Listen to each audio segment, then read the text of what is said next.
tous, on passe au test du Blueboo Picasso. Donc c'est un téléphone. Donc Blueboo, ben, c'est une marque assez connue en Chine. C'est pas la plus connue, mais elle fait assez de bons téléphones, du haut de gamme, du bas de gamme. Et là, le Picasso a fait beaucoup parler de lui. Donc on va voir s'il est à hauteur de ce que Blueboo veulent le vendre en fait. On va voir si il vaut le coup et si vraiment le bruit qu'il a fait autour de sa sortie le mérite. Allez, on passe aux caractéristiques. Donc Blueboo Picasso, c'est un écran 5 pouces en 720p, un processeur 6580 quad-core et 1 Go 3, un Mali 400. Les mêmes caractéristiques pendant ce temps que l'autre là que j'ai fait là, VK World V4 700X, 2 Go de RAM, 16 Go de ROM, appareil photo 8 mégapixels devant et derrière. Donc Bluetooth 4.0, le GPS, voilà, dual SIM, dual micro SIM, et la 3G seulement en 2100. Donc encore une fois, pas de 900. C'est dommage parce que pour un téléphone qui est censé être un téléphone qui révolutionne le bas de gamme, ben, on est loin de là. Et pour le prix, ben, entre 60 et 70 euros suivant là où vous l'achetez. Voilà. Donc on passe au design. Donc le design. Ben, il est plutôt beau, hein. Le nom de Picasso a été pris pas pour rien, quoi. Ils ont essayé de faire un truc plutôt beau, donc déjà vous le voyez comme ça, je trouve vachement beau. De devant, il n'y a pas de problème. Donc on trouve devant de grosses bandes noires autour de l'écran. Ça c'est rébarbatif, quoi. C'est tout le temps comme ça. Des boutons en bas qui sont pas rétroéclairés. Ah non, ils sont sur l'écran. Je dis n'importe quoi. Il n'y a pas de bouton en bas, c'est bouton sur l'écran. Donc un 5 pouces, ça devient plus qu'un 4,7. Ça, c'est dommage. Devant, caméra frontale, le flash. Ouais, il y a un petit flash. C'est même pas une flash en fait. C'est une LED, une petite diode, on dirait. Vous allez voir, c'est vraiment rigolo. Le capteur proximité et je sais plus. Pourquoi il y a deux, je sais pas ce que c'est. Donc là, c'est le flash. Là, c'est la caméra. Par contre, les deux boutons, là, je sais pas ce que c'est. Un capteur proximité et l'autre, je sais pas. Sur le côté, c'est des bandes en plastique. Hein. C'est du plastique de partout. Le téléphone est 100% plastique. Hein. C'est imitation, mais c'est plastique. Volume plus, moins. Le power. Dessous, les petites grilles, pas très jolies. Le port USB. Le port USB. Ce côté rien. Au-dessus, le jack et je vais pas dire le micro parce que normalement c'est pas là, mais bon, on va dire que je sais pas. Derrière, le flash LED simple ou double, on dirait un double, et l'appareil photo. Vous avez vu, je sais pas si vous voyez bien, la coque arrière est magnifique. Ça c'est vrai. Maintenant, je m'en fous parce que je mets une coque d'habitude par dessus, donc quand même tous mes téléphones sont protégés, donc qu'il y ait une coque ou pas comme ça me change pas la vie. Bon, c'est beau, ils ont fait l'effort de le faire, mais bon. Allez. Difficile à ouvrir. Et le cache très souple. Très plastoc. Alors, la batterie Picasso 2500 mAh. Derrière, on a quoi? On n'a rien. On n'a pas les bandes. On a juste un micro SIM, deux micro SIM, une SD. Et voilà. Et c'est tout. Pour ça, je vois pas ce qu'il peut avoir de plus. Donc le design, très beau. Batterie amovible, port SIM 2. La LED de notification est liée. Là, il y a une LED de notification. Le poids.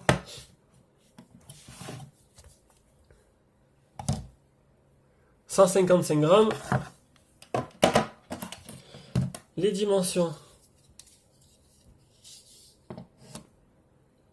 70,1 sur 141,4 sur 8,4. J'allais poser ça. Voilà, donc pour le design, honnêtement, il est vraiment beau. Hein. Moi, j'adore, on dirait un petit Mat 7 en plus petit. Ou on dirait mon téléphone d'ailleurs en plus petit. Il est vraiment beau. Là-dessus, ils ont fait un effort de design. Ça, c'est vraiment sympa. On l'allume et on passe à l'écran. Donc, il faudrait que je mette la... Hop, c'est me tromper de côté. On va enlever le flash. Voilà.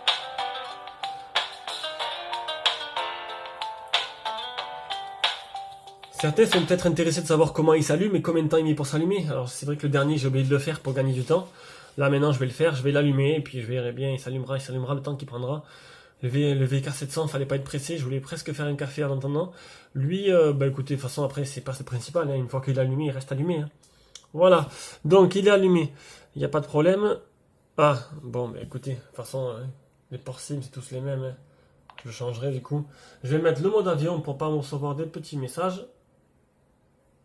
Voilà, donc, on va commencer par l'écran. Donc, écran 720p, luminosité, elle est où?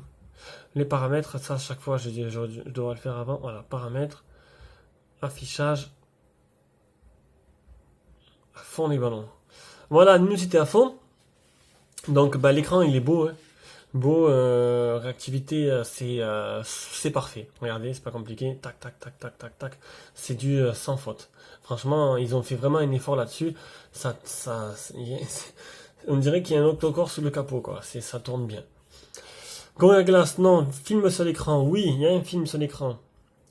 Le test de l'écran. Alors, Display Tester.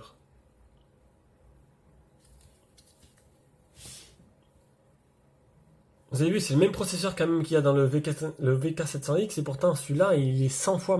100, alors, ok, il a 2 Go de RAM, je suis d'accord, mais quand même.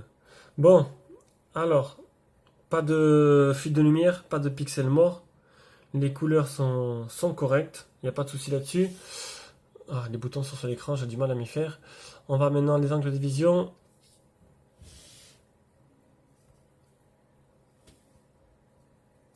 Ouais, bon. C'est pas le principal et moi ça m'intéresse pas trop, c'est pour vous. Le multitouch. 2, 3, 4, 5. 5. C'est bien. C'est déjà pas mal. 5.1 et les photos réelles.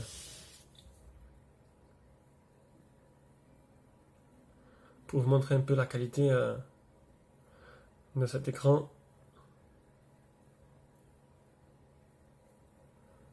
Bon, bien sûr, voilà, j'ai dû mettre la lumière, donc il y a un petit reflet derrière. Je ne peux pas faire autrement. J'ai pas de studio encore.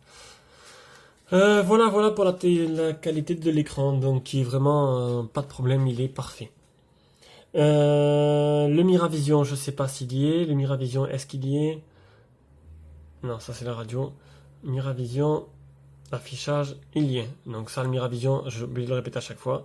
Pour les nouveaux, c'est pour la nuance des couleurs. Plus chaude, plus froide, ou mode manuel. C'est vous qui voyez. Et voilà. Donc j'ai fait le tour. L'écran, c'est un sans faute. Parfait. De toute façon, les écrans, c'est rare que j'en ai eu des mauvais, mais c'est pas mal. Ils sont vraiment de plus en plus beaux pour le prix. Voilà. Partie logicielle. Donc c'est un launcher avec tiroir d'application avec des thèmes. Donc un thème remixé. Le launcher est hyper fluide. Ils ont fait des petits widgets comme ça. Donc vous avez vu, ça réagit très bien. Là-dessus, il n'y a pas de problème. Ça n'a rien à voir avec l'autre, c'est le jour et la nuit, quoi. Ah, pour un prix équivalent, honnêtement, c'est le jour et la nuit, c'est pas possible. Donc ils ont rien rajouté de spécial dedans, hein. J'ai regardé déjà, il n'y a rien d'extraordinaire. Ils ont juste un peu remixé leur application, comme la radio FM et tout. Non, ça c'est le truc d'origine. Il y a rien, c'est basique, mais bon, ça mérite d'être travaillé. Même le menu des menus, le paramètre, a été refait. Donc il y a Locknote, ça c'est pour transférer des fichiers entre processeurs Mediatek, entre téléphones avec processeur Mediatek. Sinon, il n'y a rien de spécial. Ah, la reconnaissance gestuelle, donc double-cliquer sur l'écran, on va voir ça de suite. Voilà, ça marche bien. Ils ont mis quoi d'autre? Paramètres les lettres. Donc on va mettre l'appareil photo. Voilà, on va tester.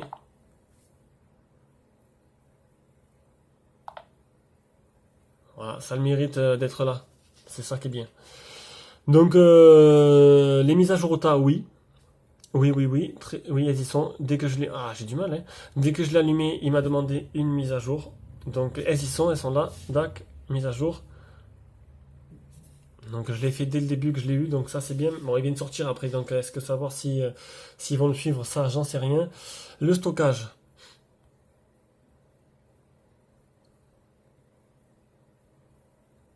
Il est là. Alors, C'est un 16 Go, il reste 12,37 sur les 16. Donc ça vous fait de la place pour vraiment mettre ce que vous avez envie. Et en plus, il y a un port micro SD. Qu'est-ce qu'on demande de mieux? Rien. Ah, j'ai oublié de le fermer là. Hop, c'est parfait. On passe à la suite. Passer partie performance. Donc le Antutu.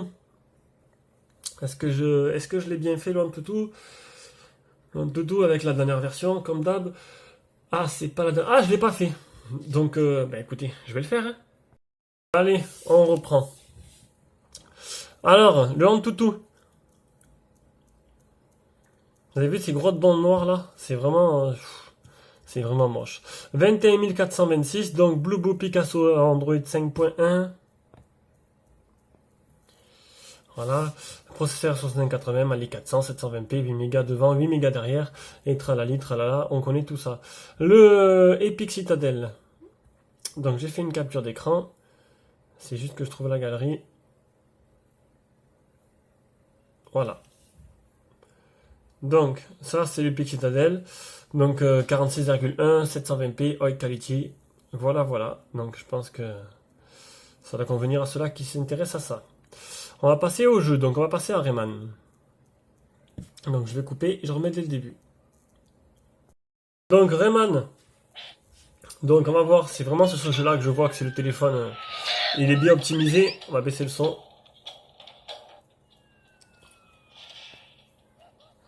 Allez, on va voir un peu si le téléphone a bien, le travail sur le partie logiciel a bien été fait.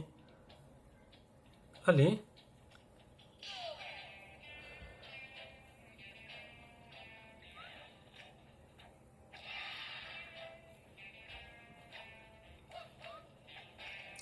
Alors, il y a quelques petits micro-ralentissements. Oula. Mais sinon, c'est jouable. Hein. C'est déjà mieux que certains, quoi. Ça réagit de suite, à peine j'appuie, ça saute. Donc, faites-vous votre propre avis, mais pour moi, c'est correct. Pour moi, Rayman, c'est presque bon. Allez. Ça, on efface. Need for Speed, on laisse télécharger. On va mettre Dit Trigger 2. Voilà, donc Dit Trigger 2.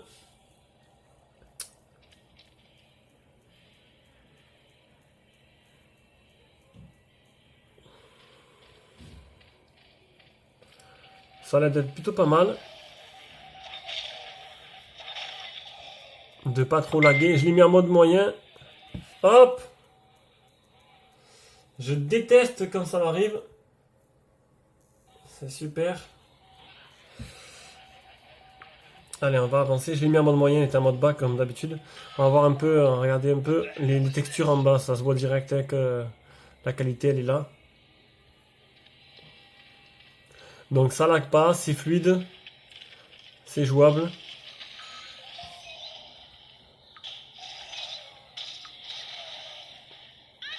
Là-dessus, j'ai jamais eu de problème sur aucun Need Trigger que j'ai testé. Hein.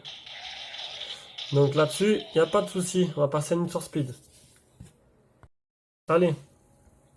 Need for Speed. On reprend. Ça y est, j'ai fini de charger. On va voir un peu ce que ça vaut. On va un peu... Voilà, c'est plus propre.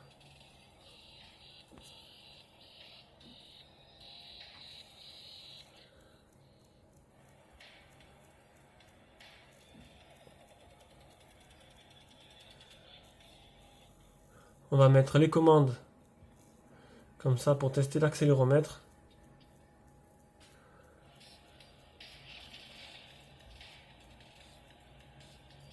Ah, l'accéléromètre est assez... Et il marche, ça va, il marche. Je croyais qu'il était trop sensible, mais...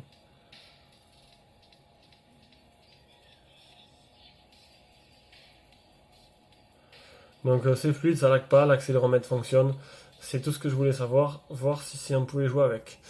Voilà, voilà pour la partie performance. On va passer à la suite à l'appareil photo. Donc l'appareil photo, grosse déception. Alors le téléphone faisait un sans faute.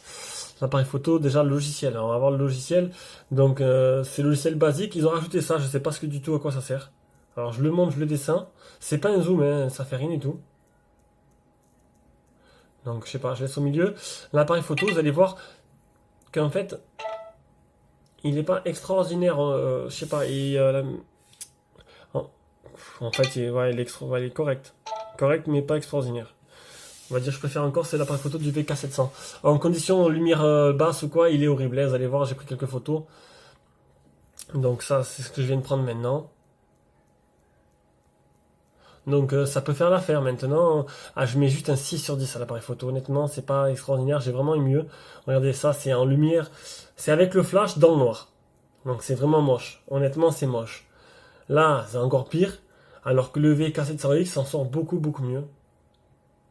Les vidéos, par contre, dès qu'on est dehors dès qu'on est dehors et qu'il y a beaucoup du coup de lumière, eh ben, c'est sûr qu'il n'y a rien à voir. Les vidéos sont belles, les photos sont belles. Par contre, voilà, dans le noir, c'est impinable comme dit ici. Donc voilà, les photos, j'ai pris quelques photos. Donc les photos, il n'y a rien à dire quoi. Les photos en extérieur, elles sont jolies. Donc on va dire que en extérieur ça passe bien. Dès qu'on arrive en intérieur, c'est moche.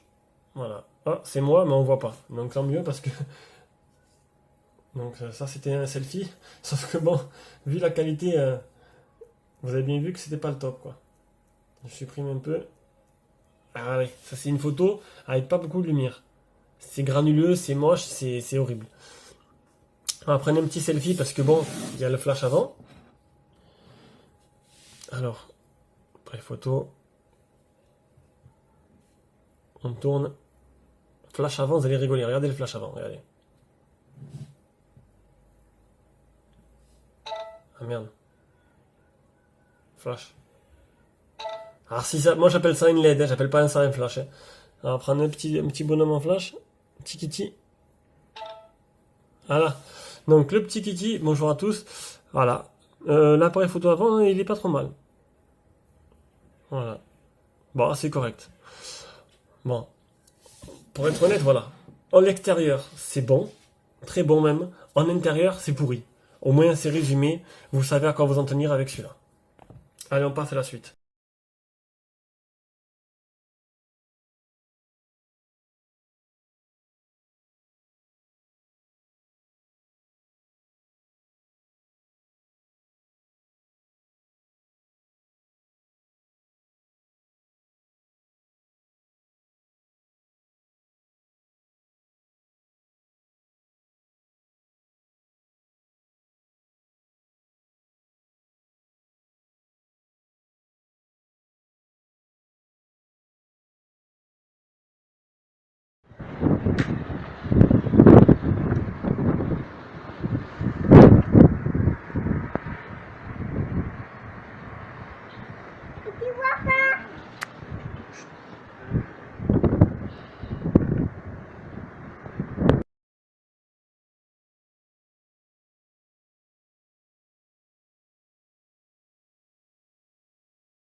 Le GPS, ben nickel, il marche parfaitement et tout, ça me change vraiment du dernier test. J'ai fait une capture d'écran, je sais plus. Oui, regardez, GPS test, donc 4 mètres. Voilà, il a fixé assez vite et ouais, franchement nickel. Testé en grandeur nature, ça marche nickel, donc GPS, c'est parfait, c'est du 10 sur 10. Audio vidéo, donc la qualité de communication, elle est bonne, elle est vraiment bonne, elle est pas trop mal. C'est pas non plus un haut de gamme, mais ils ont mis un bon micro et une bonne écoute dedans, donc il n'y a pas de problème, on entend bien, j'entends bien les gens. Là-dessus, c'est du tout bon. On va tester le haut-parleur, donc on va mettre YouTube.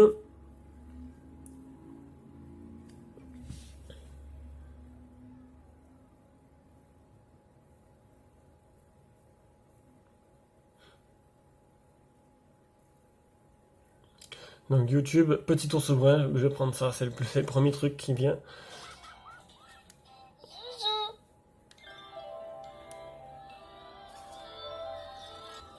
Donc le haut-parleur à ce côté, hein, à gauche.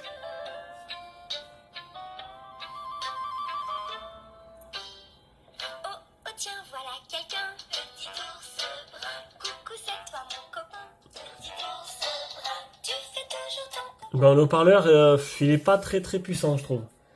Voilà, je compare avec le dernier téléphone qui avait le VK World. Le haut-parleur est pas puissant. Maintenant, bon, c'est pas une chaîne hi-fi. Il marche, mais honnêtement, il manque de puissance, je trouve. Je trouve qu'il manque vraiment de puissance.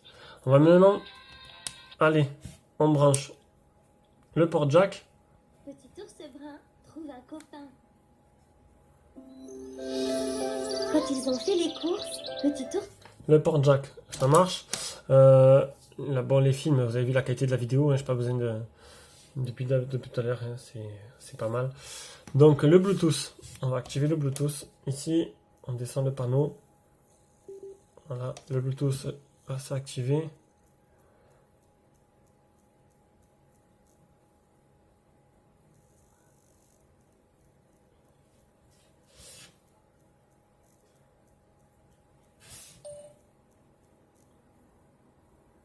C'est bon, c'est fait. Ours brun et maman ours s'arrêtent au parc en passant pour jouer un petit moment. Donc voilà. Donc là-dessus, tout est bon. On passe à la suite. Niveau réseau Wi-Fi. Donc le Wi-Fi, vous avez vu, je suis toujours au même endroit. J'ai 3 barres sur 4, c'est bon. Le réseau 3G, 4G, pas de 4G, non, je suis bête, il n'y a pas de 4G. 3G seulement la bande des 2100. Alors je réexplique. La bande des 900, c'est la bande longue portée pour la campagne. Vous allez au gorge du Verdon, vous allez capter en Edge parce qu'il n'y a que du 900. Vous êtes dans une ville comme moi, normale, vous avez du 2100, donc vous capterez le H+, de partout. Là-dessus, il n'y a pas de souci. L'autonomie, on passe à l'autonomie. L'autonomie maintenant. Donc, est-ce que je l'ai testé assez longtemps pour vous faire un retour? Donc l'autonomie, est-ce que je l'ai testé assez longtemps pour vous faire un petit retour là-dessus? Il est où GSM? On va pas baisser, on sait jamais si j'ai une notif. Donc, 2 jours. 2 jours avec l'écran allumé, 2h43. Donc, bon, on va dire 2 jours pas intensifs. Hein. Donc, comptez une journée et demie pour moi. Une journée et demie, donc c'est pas mal. Sur 2 jours, je l'ai allumé, il était 18h actif. Et 2h43, l'écran allumé. Donc c'est pas mal, il tient pas mal. Bon après, je ne l'ai pas utilisé intensement comme je fais d'habitude. Enfin, en fait, j'utilise... maintenant, quand je teste mes téléphones, en fait, j'installe toutes mes applications dedans. J'ai toujours mon téléphone principal. Et j'ai une deuxième puce que je mets ça. Et en fait, j'utilise... le plus possible, j'utilise maintenant... Je suis pas tout le temps dessus non plus. Donc, voilà, charge complète, 2 jours. On va dire entre 1 jour et demi et 2 jours facilement. Voilà pour l'autonomie. On va passer à l'ampère. Je sais pas si je l'ai fait, l'ampère-mètre. Je pense pas. Je pense pas que je l'ai fait. Dans ce cas-là, je vais vite le faire et je reviens. Donc ça y est, j'ai fait le test d'ampérage. Donc, 630 mA. Donc il n'a pas la charge rapide. Et voilà ce qu'il accepte dans la gueule en fait. En tant que charge. Voilà. On passe maintenant à la conclusion. Donc la conclusion, tout le monde l'attendait ce téléphone. Je suis pas déçu. Design magnifique. GPS très réactif. Écran magnifique. Conception magnifique. 2 Go de RAM, 16 Go de ROM. Prix magnifique. C'est la totale. C'est presque le sans faute. Et il y a l'appareil photo qui vient plomber un peu tout ce test. Donc l'appareil photo est bon en extérieur, mauvais en intérieur. Voilà. Donc maintenant à vous de voir. Mais honnêtement, c'est un très bon téléphone. Voilà pour la conclusion, bye bye à tous, au prochain test.